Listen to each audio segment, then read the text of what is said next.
வணக்கம் தாய்நாடு.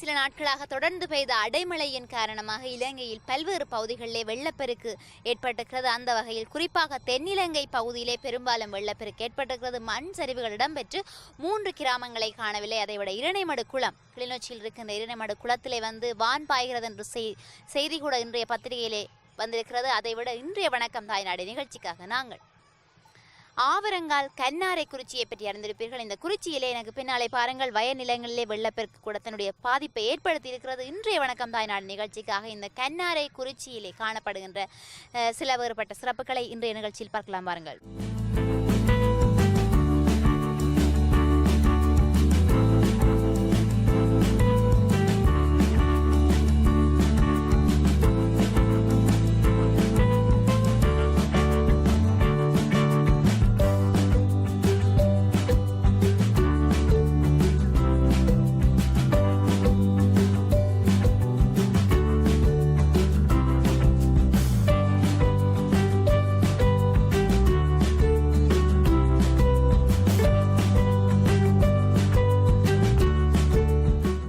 கன்னாரை குறிச்சிக்கு கன்னாரை என்று பெயர்வதற்கு காரணமே இந்த ஆலயம்தான். இந்த ஆலயத்திலே இந்த ஆலயத்தை கன்னாரை அம்மன் ஆலயம் என்று சொல்லி அழைக்கிறார்கள். கிட்டத்தட்ட 300 வருடங்களுக்கு முன்னர் இந்த ஆலயம் உருவாகியதற்கு ஒரு கதை கூட இருக்கிறது. என்னவென்று சொன்னால், கண்ணம்மா என்ற ஒரு பெண் இந்த இடத்துல இந்த வயல் நிலத்தை பார்ப்பதற்காக வந்திருக்கிறார். அந்த வேளை இங்கே ஒரு நெல்லிமரம் காணப்பட்டிருக்கிறது. அந்த நெல்லிமரத்துக்கு கீழே வெள்ளை சாறை உடுத்தவாறு ஒரு பெண் இருந்தவாறு சொல்லியிருக்கிறார். எனக்கு சரியாக தலை கடிக்கிறது, பேன் இருக்கிறது போல இருக்கிறது, பார்த்து விடன்னு சொல்ல அந்த அம்மா சரி என்று சொல்லி அந்த நெல்லிமரத்துக்கு கீழே அந்த அம்மாவை இருத்திவிட்டு இவர் பேன் பார்த்த வேளை தலையை விரித்த பொழுது தலை பூராகவும் கண்ணாக காணப்பட்டிருக்கிறது. உடனே வியந்து அவர் ஏங்கி விரைத்து நின்று விட்டார். உடனே அந்த அம்மாவை காணவில்லை. அப்போதுதான் அவருக்கு புரிந்திருக்கிறது, இது கண்ணகி அம்மன் என்று நினைத்து இந்த இடத்திலே அந்த ஆலயத்தை அமைத்திருக்கிறார்கள். இந்த ஆலயத்தினுடைய தலவிருட்சமாக நெல்லிமரம் தான் காணப்படுகிறது.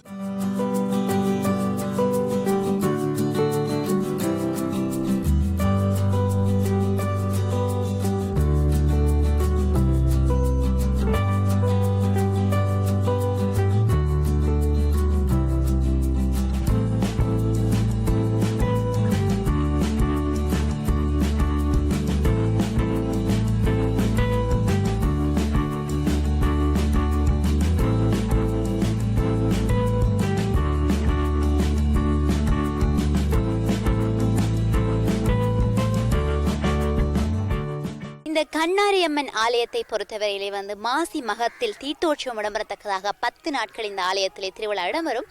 அதைவிட இன்றைய தினம் ஒரு விசேடமான நாள். அம்மனுக்குரிய பல விரதங்கள் அனுஷ்டிக்கப்படுவது வழமை. இன்றைய தினம் விசாக பொங்கல், வைகாசி விசாக பொங்கல் எல்லா ஆலயங்களிலுமே, பெரும்பான்மையான எல்லா அம்மன் ஆலயங்களுமே இடம்பெறுகிறது. அந்த வகையில் இந்த கண்ணாரி அம்மன் ஆலயத்தை பொறுத்தவரையிலே இன்றைய தினம் கூட இங்கே விசாக பொங்கல் இடம்பெற்றிருப்பது. இந்த ஆலயத்தினுடைய முன்பக்கத்திலே நிறைய அடுப்புகள் வைத்து இப்போதுதான் பொங்கல் முடிந்து எடுத்துக்கொண்டு சென்றிருக்கிறார்கள் போல தெரிகிறது.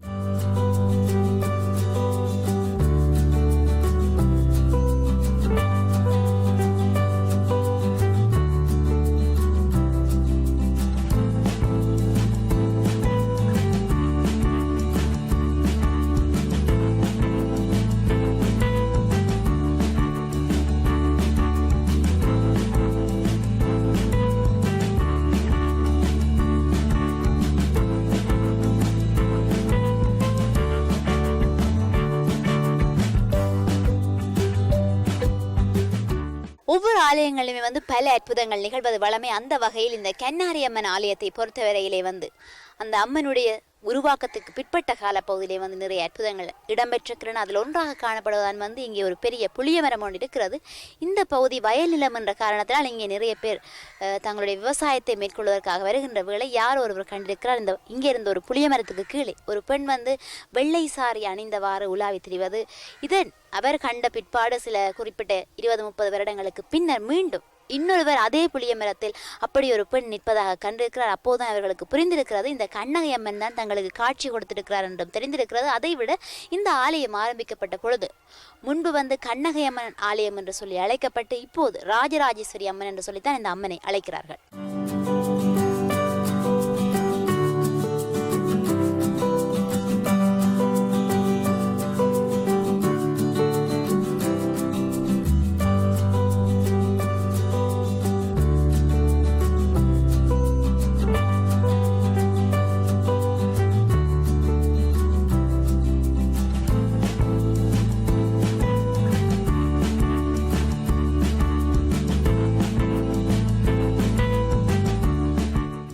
கண்ணாரி அம்மன் ஆலயத்திலே வந்து இன்றைய தினம் விசாக பொங்கல், வைகாசி விசாக பொங்கல் இடம்பெற்றிருந்தன்னு சொல்லி குறிப்பிட்டிருந்தேன். இப்போது பொங்கிவிட்டு அவர்கள் எல்லாம் ஆலயத்திலே படையல் செய்து வழிபாடு கூட இடம்பெற்றுக் கொண்டிருக்கிறது. அதைவிட இந்த ஆலயத்துக்கு அருகிலே கண்ணாரை குளம் என்று சொல்லி ஒரு குளம் காணப்படுகிறது. அது இப்போது பெய்த அடைமழையின் காரணமாக அந்த குளம் நிரம்பி காணப்படுகிறது.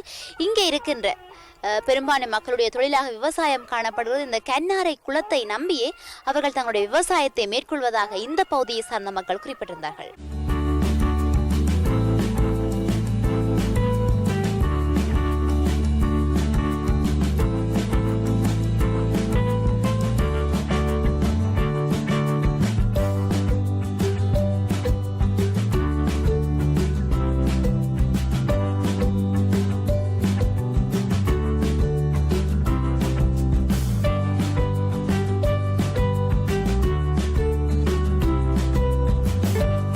மாரிகாலம் ஆரம்பித்து விட்டாலே மழை பெய்ய தொடங்கிவிடும். மழை என்று சொன்னாலே சிறுவர்களுக்கு அனைவருக்கும் பிடிக்கும். மழையிலே நனைந்து விளையாடுவது என்று சொன்னால் அனைவருக்குமே பிடிக்கும்.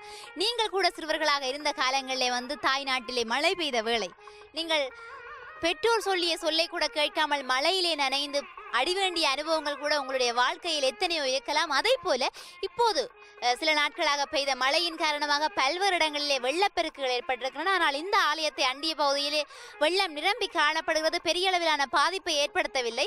இருந்தாலும் கூட இங்கே சில சிறுவர்கள் வந்து தங்களுடைய விளையாட்டை விளையாடி கொண்டிருக்கிறார்கள். சிலர் அந்த கட்டுக்கு மேலே ஏறி இருந்து அந்த வயல் நிலத்திலே குளித்து கூட விளையாடி கொண்டிருக்கிறார்கள்.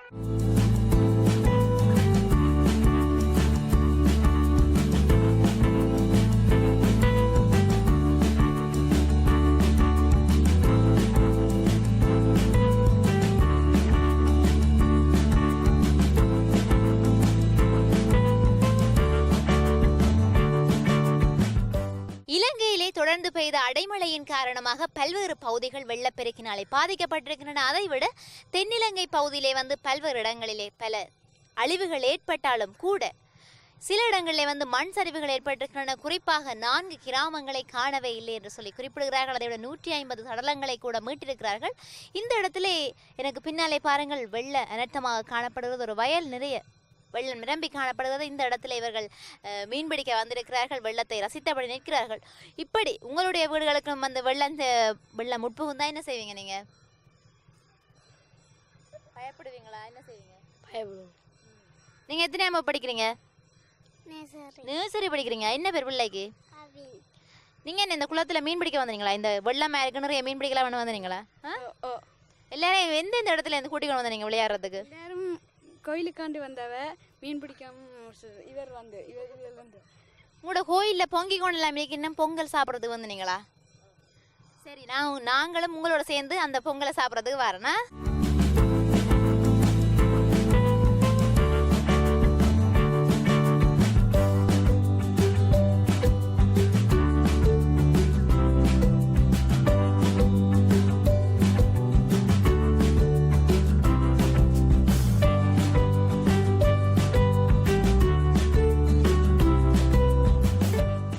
மற்றொரு நிகழ்ச்சியில் உங்களை சந்திக்கலாம் நேயர்களே. ஒளிப்பதிவாளர் புவியுடன் உங்கள் விஷாலி.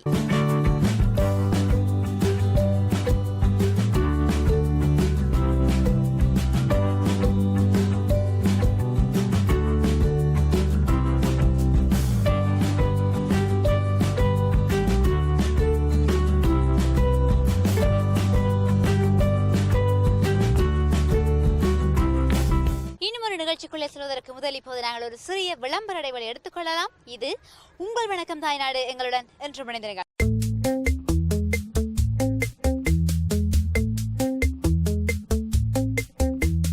வணக்கம் தாய்நாடு.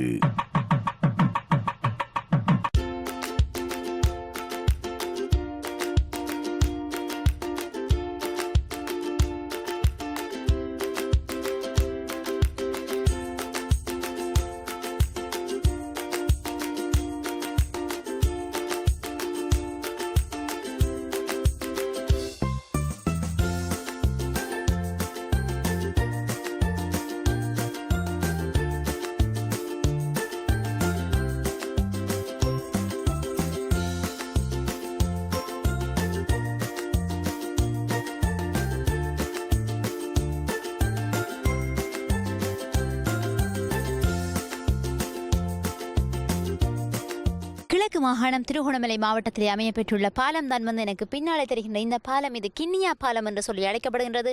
396 மீட்டர் நீளமுடைய பாலமாகவும் இலங்கையிலே அதிகூடிய நீளமான பாலமாகவும் இந்த பாலம் கருதப்படுகின்றது. இந்த பாலத்துக்கு கீழே கிண்ணியா ஆறு சுற்றி ஓடுகின்றது. இந்த ஆறானது மகாவலி கங்கையுடன் கலப்படைகிறது.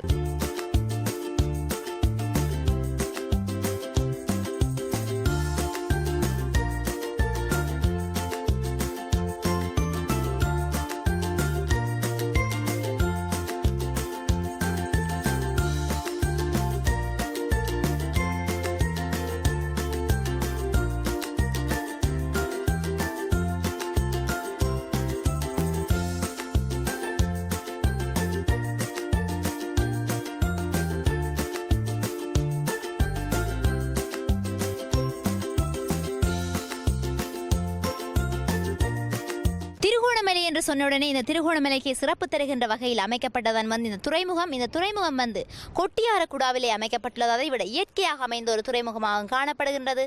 அந்நியர்களுடைய படையெடுப்பின் போது, அதாவது போர்த்துகேயர் ஒல்லாந்தருடைய ஆட்சி தளங்களில் வர்த்தக மையங்களாகவும் பல ஆயிரக்கணக்கான கப்பல்கள் தரித்து வைக்கப்பட்ட இடமாகவும் இந்த இடம் விளங்குகின்றது. அதைவிட தென்மேல் பருவக்காற்று வீசுகின்ற பொழுது ஒரே நேரத்திலே ஆயிரக்கணக்கான கப்பல்களை தரித்து வைக்கக்கூடிய மையமாகவும் இது காணப்படுகின்றது. இதையடுத்து முன்னைய காலங்களிலே ஆட்சி செய்த மன்னர்கள் தங்களுடைய போர்க்காலத்தின் போது யுத்தங்களை புரிவதற்கு இந்த துறைமுகத்தில் மறைந்திருந்தவாறு யுத்தங்களை புரிவதற்கு இது ஒரு முக்கியமான துறையாகவும் காணப்பட்டிருக்கிறது.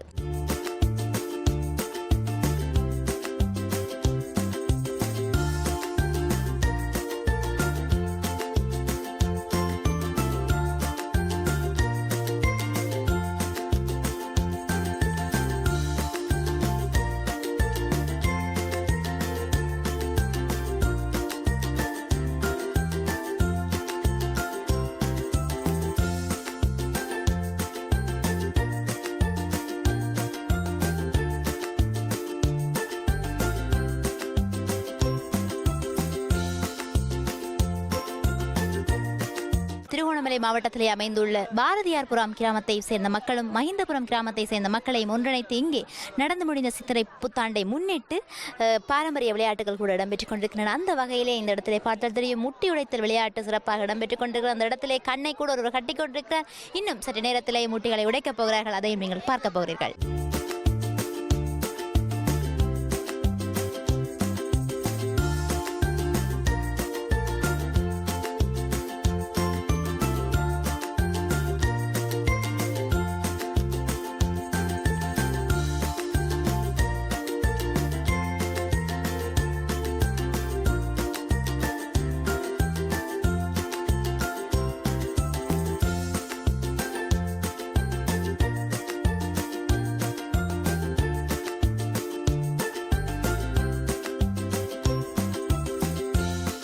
இந்த பாரதியார்புரம் மஹிந்தபுரம் ஆகிய இடங்களிலே தமிழ் சிங்கள முஸ்லீம் மக்கள் வாழ்வதால் இந்த சித்திரை புத்தாண்டு தமிழர்களுக்கும் சிங்களவருக்கும் உரியது என்ற காரணத்தினாலே இங்கே தமிழ் சிங்கள மக்களுக்கு தான் விளையாட்டுகள் இடம்பெற்றுக் கொண்டிருக்கின்றன. ஆனாலும் இந்த முஸ்லீம் மக்களும் இந்த இடத்துல இணைந்து செயற்படுவதை நீங்கள் காணக்கூடியதாக இருக்கின்றது.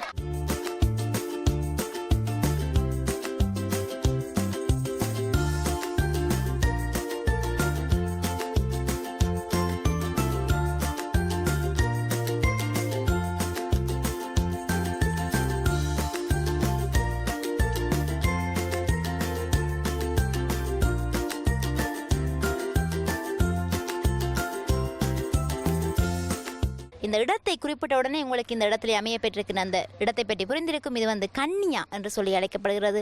இந்த கன்னியாவிலே கன்னியா என்று சொல்லி குறிப்பிட்டவுடனே உங்களுக்கு தெரிந்திருக்கும் இங்கே என்ன இருக்கிறது என்று சொல்லி இங்கே கன்னியா வெந்நீர் ஊற்று என்று சொல்லப்படுகிற 7 சுடுதண்ணி கிணறுகள் இங்கே காணப்படுகின்றன. இந்த இடத்தை பார்த்தால் தெரியும் நிறைய கடைகள் எல்லாம் போடப்பட்டிருக்கின்றன. எங்களுடைய ஒளிபரப்பாளர் ஷர்மி கூட அந்த இடத்துல பொருட்களை வாங்கி கொண்டிருக்கிறார். அதை விட முன்பக்கமாக பார்த்தால் தெரியும் நிறைய வாகனங்கள் எல்லாம் தரித்து வைக்கப்பட்டிருக்கின்றன. இந்த இடம் வந்து கிழக்கு மாகாணம் திருகோணமலை மாவட்டத்தில் அமையப்பட்டுள்ள ஒரு இடம்.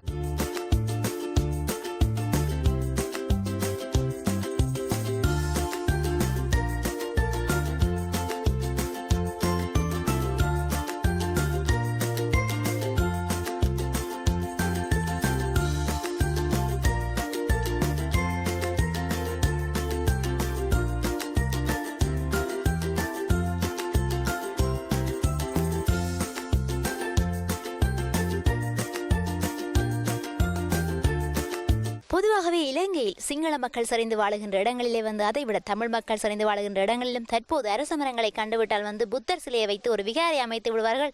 ஆனால் இந்த கன்னியா வெந்நீரூற்று பகுதியிலே முன்பக்கமாக அமைந்துள்ள இந்த அரச மரத்தின் கீழே ஒரு பிள்ளையார் சிலை வைத்திருக்கிறார்கள். பாருங்கள்.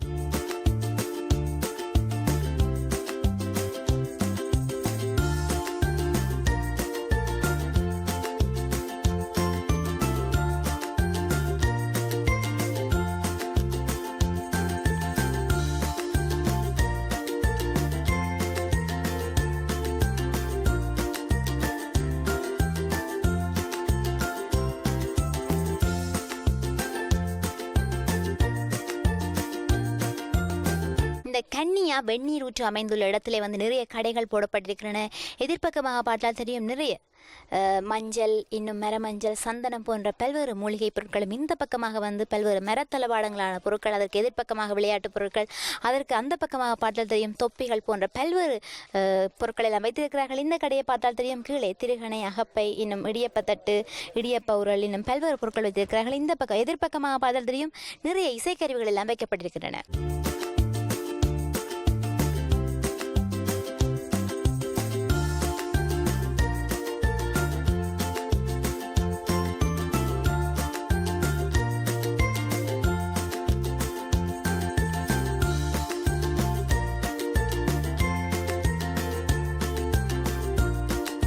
இந்த பகுதிகளில் வந்து யானைகள் நடமாட்டம் அதிகமாக இருக்குது என்று சொல்லி குறிப்பிட்டிருந்தோம். ஏனென்று சொன்னால் இங்கே காடுகள் அதிகமாக காணப்படுகின்றன. இது காட்டு யானை, மதம் மிகுந்த யானை அந்த இடத்துல நின்று கொண்டிருக்கிறது. இந்த ரோட்டுக்கு அருகில் இருக்கிற வயல்வெளிக்கு அருகில் நின்று கொண்டிருக்கிறது. ஏற்கனவே இந்த இடங்களுக்கு முன்பக்கமாக வந்து யானைகளுக்கு பொறிகள் கூட வைக்கப்பட்டிருக்கின்றன.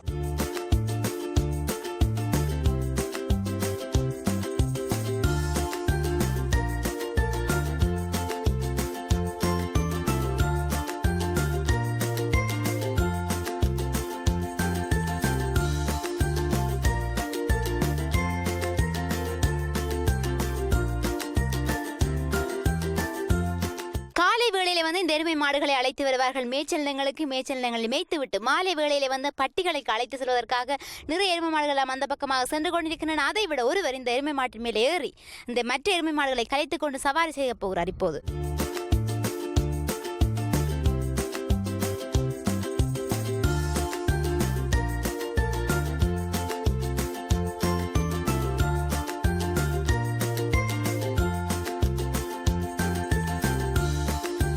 மீண்டும் மற்றொரு நிகழ்ச்சியில் உங்களை சந்திக்கலாம் நேயர்களே. இப்போது உங்களிடம் இந்த விடைபெறுவது ஒளிப்பதிவாளர் புவியுடன் உங்கள் விஷானி மற்றும் இந்த எருமை மாட்டுடன் இணைந்த இந்த சாரதி.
வணக்கம் தாய்நாடு. கிளைகள் எங்கே படர்ந்தாலும் வேர் இங்கேதான்.